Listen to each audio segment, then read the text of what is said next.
나리, 제발, 문 여시면 안 됩니다. 여인의 목소리가 어둠 속에서 떨렸습니다. 문 저편 선비는 숨을 죽인 채 손잡이를 쥐고 있었지요. 방금 전까지만 해도 고마운 집주인이었던 그 여인이 이제는 문 하나를 사이에 두고 무언가를 애원하고 있었습니다. 한 번만 참아주십시오. 해가 뜨기만 하면. 여인의 목소리 끝이 흐느낌으로 번졌습니다. 선비의 손에 쥔 문고리가 차갑게 식어갔습니다. 그는 문틈 사이로 어둠을 응시했지요. 방 안은 고요했지만 마루 너머에서 들려오는 소리는 고요하지 않았습니다. 뭔가 질질 끌리는 소리, 무거운 것이 바닥을 긁는 소리, 그리고 낮게 깔리는 사람의 것이라 믿기 어려운 신음. 선비는 그제야 깨달았습니다. 저 여인이 왜 해걸음 무렵부터 그토록 간곡하게 밤새 방문을 열지 말라 당부했는지를, 왜 저녁상을 드리면서도 눈을 마주치지 못했는지를. 이 집에는 낮의 얼굴과 밤의 얼굴이 따로 있었습니다. 그리고 지금 선비가 마주한 것은 밤이었습니다. 이야기 보따리를 풀기 전 조선 야담 서재에 오신 걸 환영합니다. 이제 이야기를 시작합니다. 일부. 이 이야기는 순조년간 충청도 어느 산골에서 전해 내려온 사연입니다. 당시 선비 하나가 과거를 보러 한양으로 향하던 길이었지요. 이름은 민재영. 30 중반의 나이에도 아직 급제를 못한 선비였습니다만 그래도 글 읽는 데는 자부심이 있는 사람이었습니다. 귀신이니 요괴니 하는 이야기는 미신으로 치부하는 성격이었지요. 그런 그가 산길을 걷다 해가 기울기 시작했습니다. 본래 계획으로는 해지기 전에 주막에 당도할 예정이었으나 길을 잘못 들어 산속 깊이 들어선 것이었습니다. 이를 어쩌나. 민재영은 주위를 둘러봤지만 사방이 나무뿐이었습니다. 되돌아가자니 이미 해는 산등성이에 걸려 있었고 앞으로 가자니 언제 사람 사는 곳이 나올지 알 수 없었습니다. 발걸음을 재촉하며 산길을 따라 내려가는데 저 멀리 한 줄기 연기가 보였습니다. 사람이 산다. 반가운 마음에 그쪽으로 걸음을 옮겼지요. 한참을 더 가니 작은 초가집 한 채가 숲 사이에 자리하고 있었습니다. 주위는 온통 나무뿐이었고 집 근처에는 밭도 우물도 보이지 않았습니다. 이상하다 싶었지만 하룻밤 묵을 곳이 절실했던 민재영은 대문을 두드렸습니다. 계신가요? 길 잃은 나그네입니다. 하룻밤만 신세 지고 가도 되겠습니까? 한참을 기다려도 인기척이 없었습니다. 민재영이 다시 문을 두드리려는 순간 안에서 낮은 목소리가 들려왔습니다. 누구십니까? 여인의 목소리였습니다. 조심스럽고 어딘가 떨리는 음성이었지요. 과거 보러 한양 가던 선비입니다. 길을 잘못 들어 이 지경이 되었으니 하룻밤만 처마 밑에라도 묵게 해주시면 고맙겠습니다. 잠시 침묵이 흘렀습니다. 그러다 문이 스르륵 열렸습니다. 문 안에 선 여인은 30 안팎으로 보였습니다. 수수한 치마 저고리 차림에 머리는 깔끔하게 빗어 넘긴 모습이었지요. 얼굴은 수척했지만 단정했고 눈빛은 어딘가 불안해 보였습니다. 들어오십시오. 여인은 말없이 민재영을 안으로 들였습니다. 집안은 소박했지만 정갈했습니다. 방 한 칸, 부엌 하나가 전부였고 마루도 좁았습니다. 민재영은 짐을 내려놓으며 여인에게 물었습니다. 이런 깊은 산중에 혼자 사십니까? 여인은 고개를 끄덕였습니다. 남편이 몇 해 전에 세상을 떠났습니다. 그 뒤로 혼자 살고 있지요. 자식은요? 없습니다. 여인의 대답은 짧았습니다. 더 묻기가 조심스러워 민재영은 말을 멈췄지요. 여인은 부엌으로 들어가 저녁상을 차렸습니다. 보리밥에 나물 몇 가지, 된장국 한 그릇이 전부였지만 민재영은 감사히 받았습니다. 고맙습니다. 길에서 굶을 뻔했는데 이렇게 대접을 받다니. 아닙니다. 여인은 민재영과 눈을 마주치지 않았습니다. 상을 놓고는 곧장 부엌으로 들어가 앉았습니다. 민재영은 혼자 밥을 먹으며 이상하다 생각했습니다. 여인의 태도가 어딘가 부자연스러웠지요. 마치 무언가 숨기는 듯한, 불안해하는 듯한 기색이었습니다. 밥을 다 먹고 나니 해는 이미 완전히 졌습니다. 어둠이 집 안팎을 감쌌지요. 민재영이 상을 치우려 하자 여인이 급히 나와 말렸습니다. 제가 하겠습니다. 나리께서는 방에서 쉬십시오. 고맙소. 민재영은 방으로 들어갔습니다. 여인은 상을 들고 부엌으로 가면서 조심스럽게 말을 꺼냈습니다. 나리. 예. 오늘 밤 무슨 일이 있어도 방문을 열지 마십시오. 민재영은 고개를 들었습니다. 여인의 얼굴에는 진지한 빛이 어려 있었습니다. 방문을요? 예. 무슨 소리가 들려도 무슨 일이 일어나도 절대 문을 열어서는 안 됩니다. 무슨 약속해 주십시오. 제발. 여인의 목소리에 간절함이 묻어났습니다. 민재영은 어리둥절했지만 고개를 끄덕였습니다. 알겠습니다. 그리하지요. 여인은 안도의 한숨을 내쉬었습니다. 그리고는 상을 들고 부엌으로 사라졌습니다. 민재영은 방문을 닫고 앉았습니다.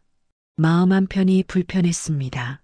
무슨 소리라도 들리는 집인가? 아니면 무슨 사연이 있는 건가? 하지만 피곤이 몰려왔습니다. 민재영은 이불을 깔고 누웠습니다. 밖에서는 바람 소리만 들렸습니다.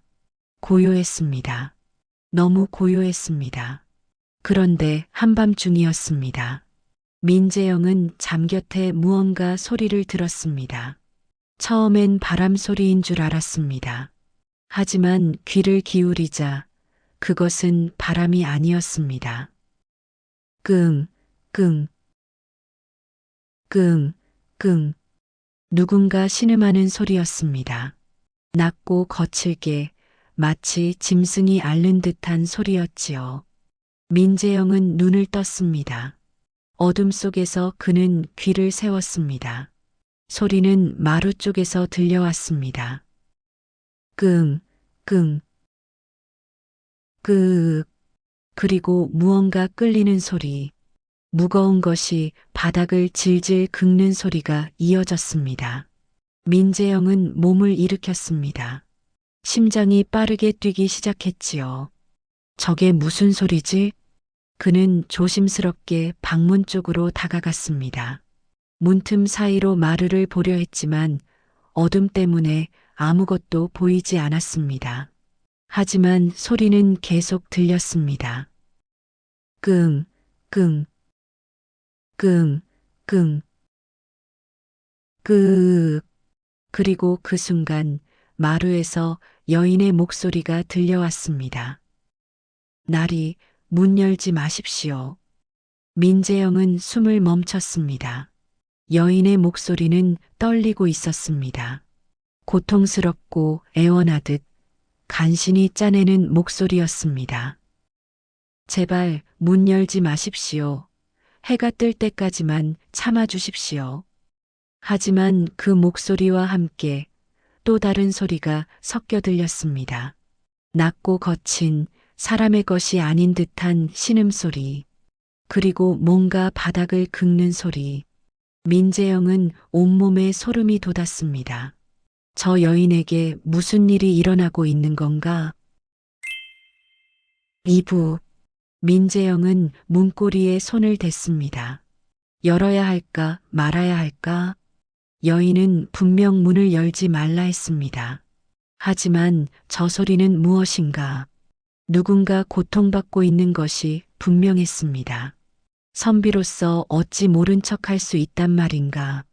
그가 문을 열려는 순간 여인의 목소리가 다시 들려왔습니다. 나리, 제발 문 여시면 안 됩니다. 이번엔 목소리가 더 절박했습니다. 숨이 끊어질 듯 간신히 말을 이어가는 소리였지요. 민재영은 손을 멈췄습니다. 부인, 괜찮으십니까? 무슨 일이? 괜찮습니다. 나리는 그저 방 안에만 계십시오. 제발. 여인의 말이 끝나기 무섭게 또다시 그 낮은 신음소리가 들려왔습니다. 끄윽, 끄르륵. 마치 목구멍 깊은 곳에서 울려 퍼지는 소리였습니다. 민재영은 뒷걸음질 쳤습니다. 저건 사람 소리가 아니다.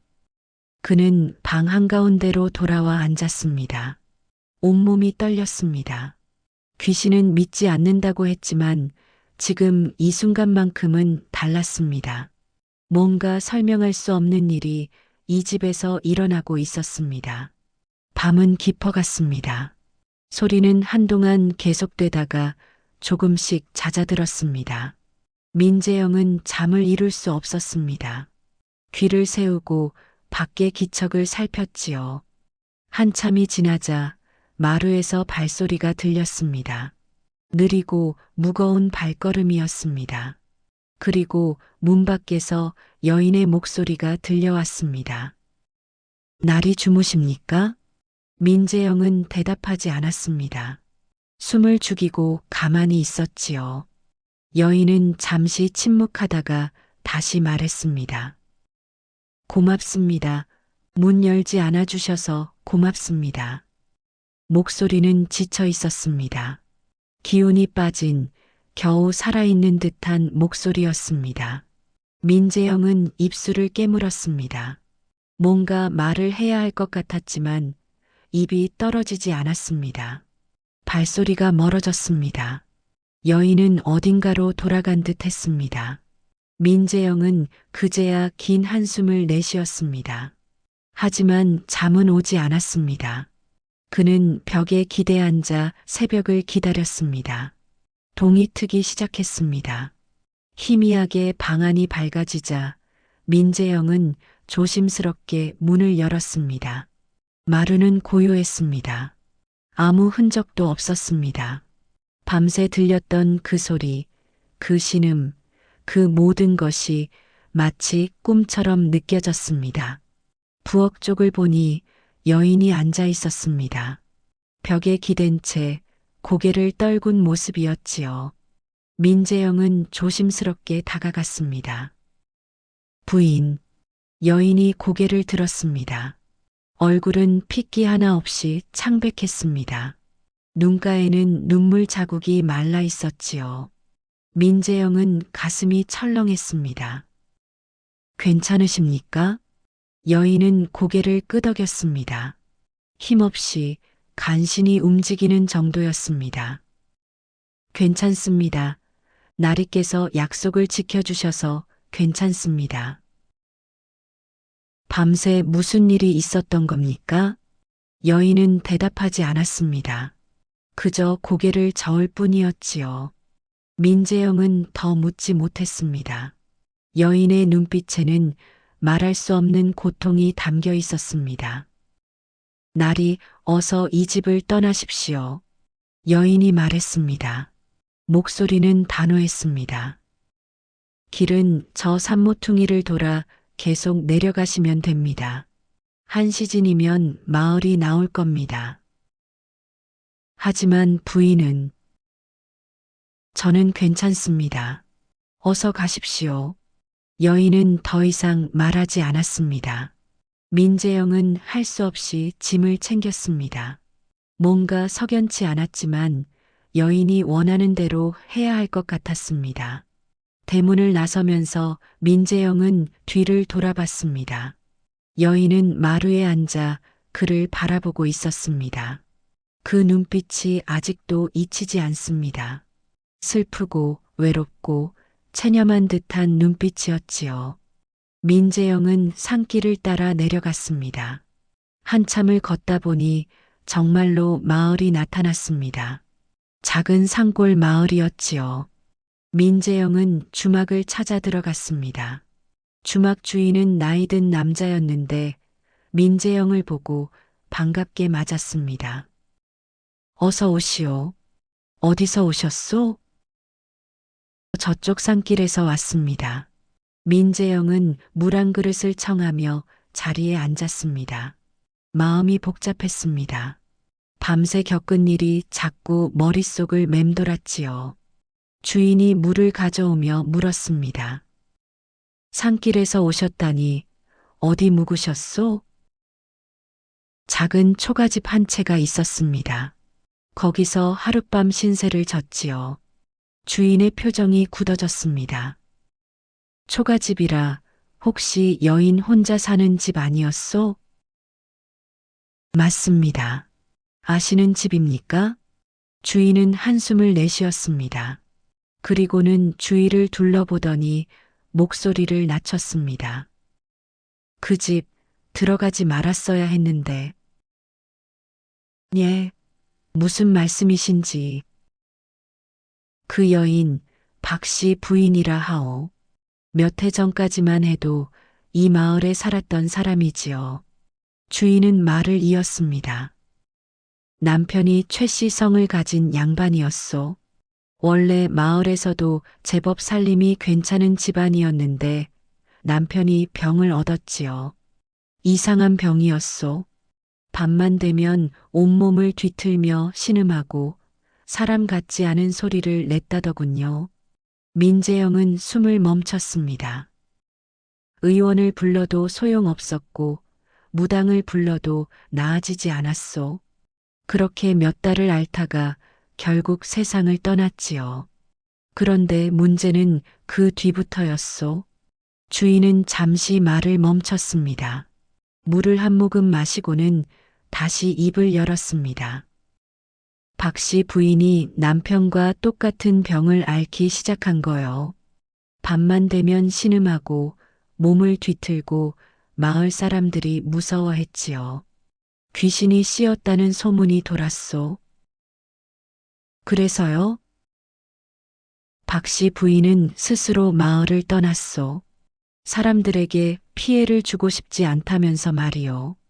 그 뒤로 저 깊은 산속에 혼자 들어가 살고 있다더군요. 민재영은 등에 식은땀이 흘렀습니다. 밤새 들었던 그 소리, 그 신음, 그것이 바로 여인이 앓는 병이었던 겁니다. 그럼 그 여인은 지금도 밤마다 그 고통을 겪고 있을 거요. 혼자서 말이요. 주인은 고개를 저었습니다. 불쌍한 사람이지요. 남편 병 간호하다 자기까지 병을 얻고 이제는 사람들 피해 산속에 처박혀 사는 신세가 되었으니 누가 그 여인을 탓하겠소. 민재영은 아무 말도 할 수 없었습니다. 가슴이 먹먹했습니다. 여인이 왜 그토록 문을 열지 말라 했는지, 왜 그토록 간절히 부탁했는지 이제야 알 것 같았습니다. 자신의 병든 모습을 보이고 싶지 않았던 겁니다. 사람들이 무서워하는 것을, 혐오하는 것을 알고 있었던 겁니다. 그래서 혼자 참고, 혼자 견디고, 혼자 알아왔던 것이었지요. 민재영은 주막을 나섰습니다. 마을 사람 몇몇이 모여 이야기를 나누고 있었습니다. 민재영이 지나가자 한 노인이 물었습니다. 나그네 양반 어디서 오시오? 저 산 너머에서 왔습니다. 혹시 그 여인 집에 들렀소? 마을 사람들의 시선이 일제히 민재영에게 쏠렸습니다. 민재영은 고개를 끄덕였습니다. 하룻밤 신세를 졌습니다. 사람들이 수군거렸습니다. 아이고, 무섭지도 않았소? 밤에 그 소리 안 들었소? 들었습니다만. 그 여인, 귀신 씨였다는 소문이 파다하오. 밤만 되면 사람이 아니라던데. 민재영은 참을 수 없었습니다. 귀신이 아닙니다. 병입니다. 그저 병을 앓고 계신 겁니다. 사람들이 놀라 뒤로 물러섰습니다. 민재영은 숨을 고르며 말을 이었습니다. 그 부인은 아무에게도 해를 끼치지 않았습니다. 오히려 저를 따뜻하게 맞아주셨고 밤새 혼자 고통을 참으셨습니다. 귀신이 아니라 사람입니다. 불쌍한 사람이란 말입니다. 마을 사람들은 서로 얼굴만 쳐다봤습니다. 아무도 대꾸하지 않았지요. 민재영은 더 이상 말하지 않고 발걸음을 옮겼습니다. 하지만 마음은 무거웠습니다. 한양으로 가는 길 내내 여인의 얼굴이 떠올랐습니다. 그 창백한 얼굴, 그 외로운 눈빛, 혼자 산속에 남겨진 그 여인이 밤마다 겪을 고통을 생각하니 견딜 수가 없었습니다. 내가 할 수 있는 일이 없을까? 민재영은 한양에 도착한 뒤에도 여인을 잊을 수 없었습니다. 과거 시험을 보는 내내 머릿속에는 자꾸 그 여인이 떠올랐지요. 시험이 끝난 뒤 민재영은 결심했습니다. 다시 그 집을 찾아가야겠다. 3부 민재영이 다시 그 산골 마을에 도착한 것은 보름이 지난 뒤였습니다. 과거 시험은 떨어졌지만 그것은 중요하지 않았습니다. 그보다 여인이 어떻게 지내는지, 혼자 견딜 만한지가 더 걱정이었지요. 마을 주막에 들른 민재영은 주인에게 물었습니다. 박씨 부인 소식 들으신 것 있습니까? 주인은 고개를 저었습니다. 아무도 그 집엔 가지 않소. 무서워서 말이오. 그럼 부인이 살아계신지 어찌 지내시는지도 모른단 말입니까? 글쎄올시다. 가끔 산에 나무하러 간 사람이 연기 피어오르는 걸 본다고는 하니 아마 살아는 계실 거예요. 민재영은 더 이상 묻지 않았습니다. 짐을 챙겨 다시 그 산길로 향했지요. 이번에는 길을 알고 있었기에 해지기 전에 집을 찾을 수 있었습니다. 초가집은 그대로였습니다. 하지만 지난번보다 더 쓸쓸해 보였습니다. 담장박 풀은 더 자랐고 집 주인은 더 고요했지요. 민재영은 대문을 두드렸습니다. 부인, 저 지난번 그 선비입니다. 계십니까? 한참을 기다렸지만 대답이 없었습니다. 민재영은 다시 문을 두드렸습니다. 부인, 그때 안에서 낮은 목소리가 들려왔습니다. 왜 오셨습니까? 여인의 목소리였습니다. 지친, 기력 없는 목소리였지요. 부인이 걱정되어 다시 찾아왔습니다. 문 좀 열어주시겠습니까? 돌아가십시오. 저는 사람을 만날 수 없습니다. 부인, 민재영은 문에 손을 대고 말했습니다. 저는 부인이 어떤 병을 앓고 계신지 압니다. 마을에서 들었습니다. 하지만 그것이 무슨 상관입니까? 부인은 저를 도와주셨고 이제 제가 부인을 도울 차례입니다. 침묵이 흘렀습니다. 긴 침묵 끝에 문이 천천히 열렸습니다. 여인은 더 수척해져 있었습니다. 지난번보다 얼굴에 핏기가 더 없었고 눈빛은 더 지쳐 있었지요. 민재영은 가슴이 아팠습니다. 부인, 제가 한양에서 의원을 수소문해 봤습니다. 혹시 이 병을 고칠 방법이 소용없습니다. 여인이 고개를 저었습니다. 이미 온갖 의원을 다 불러봤습니다. 무당도 불렀고 스님도 모셔왔습니다. 하지만 아무도 이 병을 고치지 못했습니다. 이건 고칠 수 없는 병입니다. 그래도 날이 여인이 민재영을 바라봤습니다. 눈에는 눈물이 그렁그렁했습니다. 고맙습니다. 다시 찾아와 주셔서 정말 고맙습니다. 하지만 저는 이미 포기했습니다. 그저 이렇게 조용히 아무에게도 피해주지 않고 살다 가려 합니다. 민재영은 할 말을 잃었습니다. 여인의 체념이 너무도 깊었기 때문이지요. 저녁이라도 드시고 가십시오. 여인은 힘없이 말하며 부엌으로 갔습니다. 민재영은 방에 짐을 풀었습니다. 이번에도 하룻밤을 묵기로 했습니다. 여인 곁에 누군가 있어야 할 것 같았습니다. 저녁을 먹으며 민재영은 조심스럽게 물었습니다. 부인, 이 병이 언제부터 시작되었습니까? 여인은 잠시 망설이다 입을 열었습니다. 남편이 앓기 시작한 지 석 달쯤 지났을 때였습니다. 저도 똑같은 증상이 나타났지요. 처음엔 가벼웠습니다. 밤에 조금 몸이 뻐근한 정도였어요. 하지만 점점 심해졌습니다. 여인의 목소리가 떨렸습니다. 밤만 되면 온몸이 비틀립니다. 뼈가 부러지는 것 같고 살이 찢어지는 것 같습니다. 소리를 참으려 해도 참을 수가 없어요. 그 소리가 사람 소리가 아니란 걸 압니다. 저도 압니다. 민재영은 주먹을 쥐었습니다. 의원들은 뭐라 했습니까? 모른다고 했습니다. 이런 병은 처음 본다고 책에도 없다고 했지요. 무당은 귀신이 씌었다 했고 스님은 전생에 업보라 했습니다. 여인이 쓴웃음을 지었습니다. 어느 쪽이든 고칠 수 없다는 건 마찬가지였습니다. 민재영은 깊은 한숨을 내쉬었습니다. 그리고 문득 한 가지가 떠올랐습니다. 부인, 혹시 남편 되시는 분이 돌아가시기 전에 무언가 드신 것은 없습니까? 약이든 음식이든. 여인이 고개를 들었습니다. 약이요? 예. 혹시 특별한 약을 드셨다거나. 여인은 잠시 생각하더니 천천히 고개를 끄덕였습니다.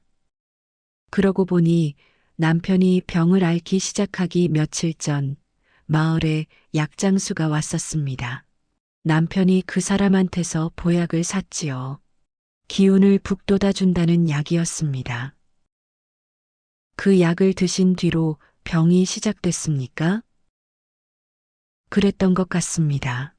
처음엔 기운이 난다며 좋아했는데 며칠 지나니 이상한 증세가 나타났어요.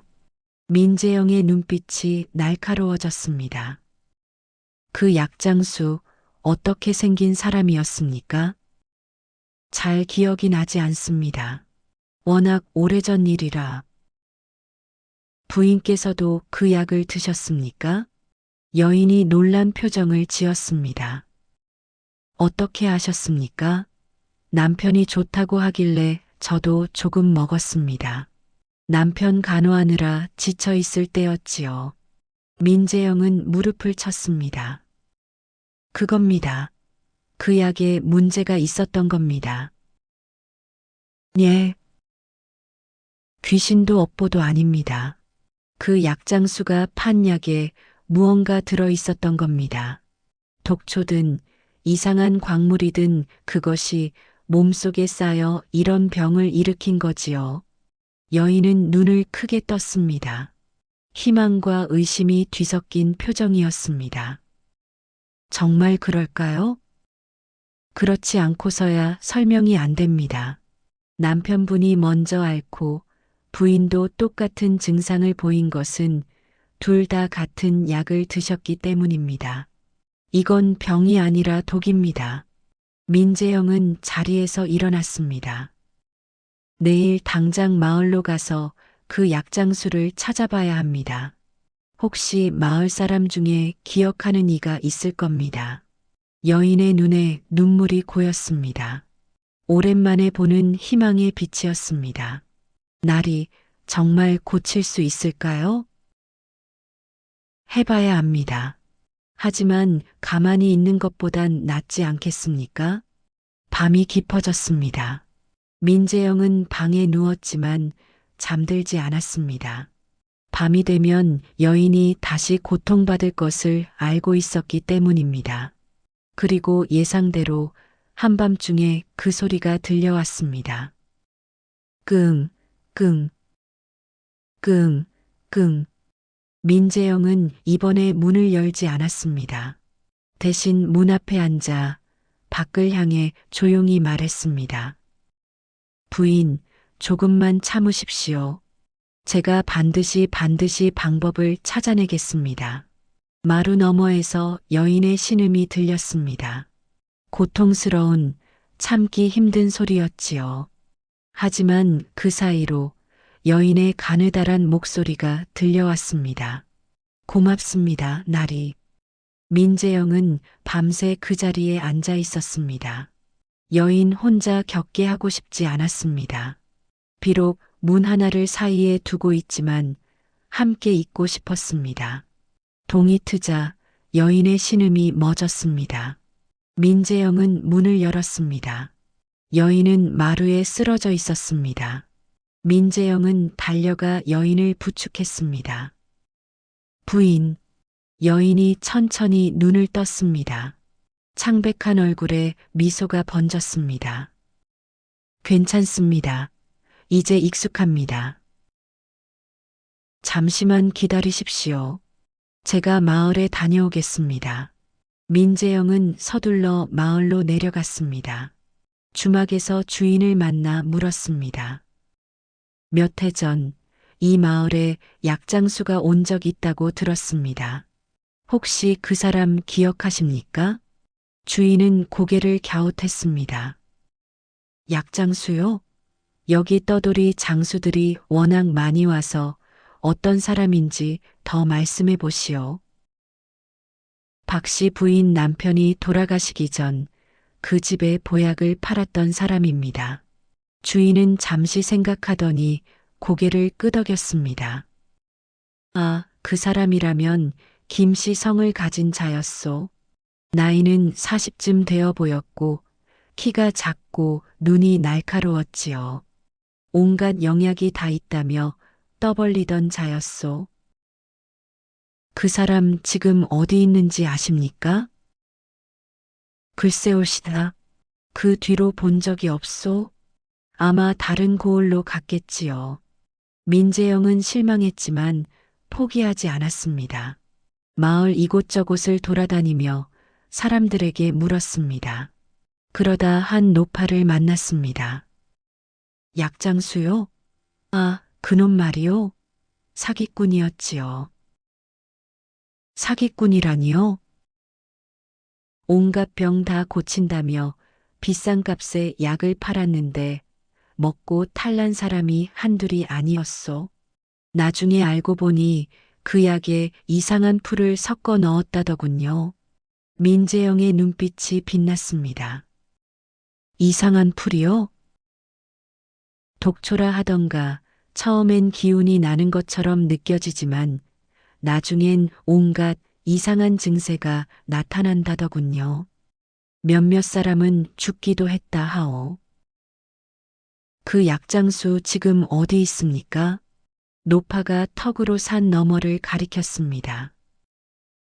저 고개 너머 큰 고을에 있다더군요. 거기서도 약장수 노릇을 하고 있다 들었소. 민재영은 당장 그 고을로 향했습니다.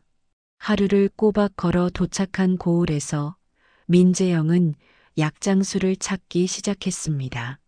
그리고 장터에서 마침내 그를 발견했습니다. 작은 키에 날카로운 눈, 온갖 약재를 늘어놓고 사람들을 현혹시키는 모습, 바로 그 사람이었습니다. 엔딩. 민재영은 약장수 앞으로 다가갔습니다. 약장수는 민재영을 보고 웃으며 말했습니다. 어서 오시오, 나리. 어디가 불편하시오? 여기 온갖 영약이 다 있소이다. 당신이 몇 해 전 저쪽 산골 마을에서 약을 판 적 있소? 약장수의 얼굴이 굳어졌습니다. 그건 왜? 당신이 판 약 때문에 사람이 죽었소. 아니, 죽는 것보다 더한 고통을 겪고 있소. 무슨 헛소리를. 헛소리가 아니오. 당신 약에 독초를 섞었다는 걸 나는 알고 있소. 지금 당장 해독약을 내놓으시오. 약장수는 뒤로 물러섰습니다. 주위 사람들이 모여들기 시작했습니다. 민재영은 소리쳤습니다. 이자가 사기꾼이오. 독초 섞은 약을 팔아 사람을 병들게 했소. 사람들이 웅성거렸습니다. 약장수는 황급히 짐을 챙겨 달아나려 했습니다. 하지만 사람들이 가로막았습니다. 저놈 잡아라. 사기꾼을 놓치면 안 돼. 약장수는 결국 붙잡혔습니다. 관하로 끌려간 그는 결국 모든 것을 자백했습니다. 값싼 독초를 귀한 약재처럼 속여 팔았고 그 때문에 여러 사람이 목숨을 잃거나 병을 얻었다는 것을요. 민재영은 관아에서 약장수가 가지고 있던 약재 목록을 받았습니다. 그리고 의원을 찾아가 해독 방법을 물었습니다. 이 독초는 몸속에 쌓이면 신경을 마비시키고 근육을 경련시킵니다. 완전히 빼내기는 어렵지만 이 약재들을 달여 오래 먹으면 증세가 나아질 수 있습니다. 의원은 약재 이름들을 적어 주었습니다. 민재영은 그 약재들을 모두 구해 산골 마을로 돌아갔습니다. 여인은 여전히 집에 있었습니다. 민재영이 돌아오자 놀란 표정으로 맞았습니다. 날이 어디 다녀오셨습니까? 며칠이나? 부인 찾았습니다. 해독약을 찾았습니다. 민재영은 가져온 약재들을 꺼내 보였습니다.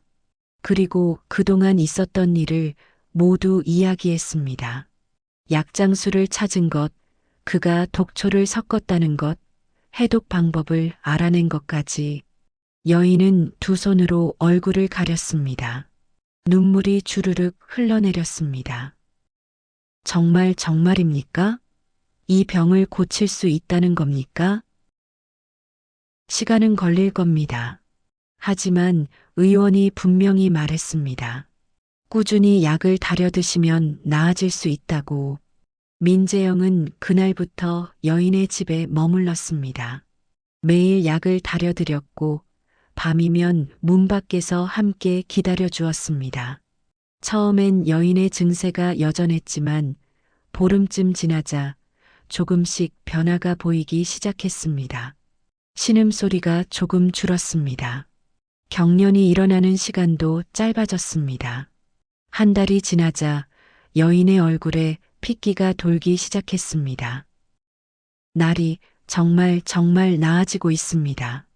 여인은 믿을 수 없다는 표정으로 자신의 손을 바라봤습니다. 더 이상 밤마다 뒤틀리지 않는 손을요.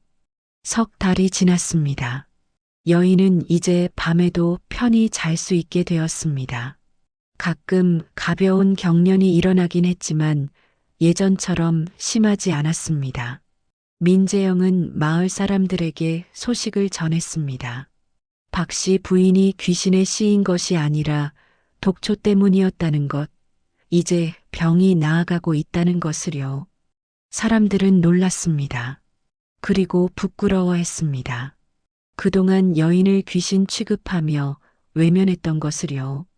마을 이장이 여인을 찾아왔습니다. 박씨 부인, 우리가 잘못했소. 부인을 그렇게 내몰다니 용서하시오. 여인은 고개를 저었습니다. 괜찮습니다. 저도 이해합니다. 무서웠을 테니까요. 이제 마을로 돌아오시오. 우리가 도울 것이오. 하지만 여인은 웃으며 사양했습니다. 고맙습니다. 하지만 저는 여기가 좋습니다. 이제 이 집이 편합니다. 민재영도 여인의 뜻을 존중했습니다. 다만 일주일에 한 번씩 마을 사람들이 찾아와 안부를 물었고 필요한 것이 있으면 도와주었습니다. 여인은 더 이상 외롭지 않았습니다. 그리고 민재영은 다시 한양으로 떠났습니다. 여인은 대문까지 나와 배웅했습니다. 날이 어떻게 감사를 드려야 할지. 감사는 무슨 감사입니까? 부인께서 저를 먼저 도와주셨잖습니까? 민재영은 웃으며 말했습니다. 부디 건강하십시오. 그리고 혼자라 생각하지 마십시오. 이제 마을 사람들이 있지 않습니까? 여인은 고개를 끄덕였습니다. 눈가에 눈물이 맺혔지만 그것은 슬픔의 눈물이 아니었습니다. 민재영이 산길을 내려가는 모습을 여인은 오래도록 바라봤습니다. 그리고 조용히 중얼거렸습니다. 고맙습니다. 정말 고맙습니다. 이 이야기는 그 뒤로 마을에 전해 내려왔습니다. 귀신도 업보도 아니었다는 것, 그저 한 사기꾼의 욕심이 빚어낸 비극이었다는 것을요. 그리고 사람들은 말했습니다. 한 선비의 따뜻한 마음이 한 여인을 구했다고, 포기하지 않는 마음이, 함께하려는 마음이 기적을 만들었다고. 박씨 부인은 그 뒤로도 오래 그 집에서 살았습니다. 병은 완전히 낫지는 않았지만 일상을 살아갈 만큼은 괜찮아졌지요. 마을 사람들은 더 이상 그녀를 두려워하지 않았고 오히려 존경했습니다. 그토록 긴 고통을 혼자 견뎌낸 강인한 사람으로요. 민재영은 그 다음에 과거에 급제했습니다. 관직에 올라서도 종종 그 산골 마을을 찾았고 여인과 마을 사람들을 돌봐주었습니다. 사람들은 이 이야기를 들으며 고개를 끄덕입니다. 세상에 귀신은 없다고, 다만 사람의 욕심과 무지가 괴물을 만든다고, 그리고 진심 어린 마음 하나가 모든 것을 바꿀 수 있다고. 산속 작은 집에서 홀로 앓던 여인은 이제 더 이상 혼자가 아니었습니다. 오늘 이야기는 여기까지입니다. 조선 야담 서재, 다음 이야기에서도 함께 해주세요. 구독과 좋아요 부탁드립니다.